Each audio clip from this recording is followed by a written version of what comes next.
मवियात ज्यांच्या जास्त जागा त्यांचा मुख्यमंत्री असा फॉर्म्युला ठरलेला नाही। मुख्यमंत्री पदाचा निर्णय दिल्लीत नाही तर महाराष्ट्रातच होईल। संजय राऊतांची प्रतिक्रिया। संजय राऊत हायकमांड त्यांच्यावर प्रतिक्रिया देणं योग्य नाही। मुख्यमंत्री पदाबाबतच्या राऊतांच्या वक्तव्यानंतर पटोलेंचा टोला। काही अपक्षांची मवियाला पाठिंबा देण्याची इच्छा, मात्र महायुतीकडून आतापासून अपक्षांना 50 ते 100 कोटींची ऑफर। संजय राऊतांचा आरोप। राज्यात हिंदुत्ववादी विचारांचं सरकार येणार। संजय राऊतांची 25 तारखेची सकाळ कदाचित आर्थर रोड जेलमध्ये होणार। राऊतांच्या एक्झिट पोलवरील वक्तव्यावरून नितेश राणेंची टीका।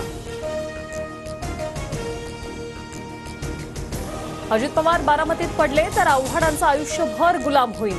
दादा निवडून आल्यास आव्हाडांनी वर्षावर पाणी भरायला जायचं। मिटकरींचं आव्हाडांना आव्हान।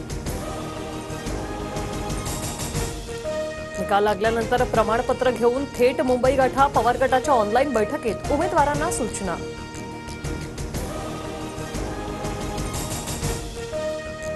स्ट्रॉंग रूमच्या बाहेर कडक पहारा द्या। मतमोजणी पूर्ण झाल्याशिवाय केंद्रातच रहा। विजयाचं प्रमाणपत्र घेतल्याशिवाय केंद्राबाहेर पडू नका। वरिष्ठांकडून मविया नेत्यांसह पदाधिकाऱ्यांना सूचना। बाळा नांदगावकर आणि फडणवीसांची भेट। महायुतीचं सरकार होईल असं वाटतं। सत्ता आल्यास मनसे सत्तेत सहभागी होऊ शकते, नांदगावकरांची माहिती। सांगोल्यात शेकापचे उमेदवार बाबासाहेब देशमुखांना महायुती आणि मविया नेत्यांचे फोन। कार्यकर्त्यांशी चर्चा करून पाठिंब्याबाबत निर्णय घेणार, देशमुखांची माहिती।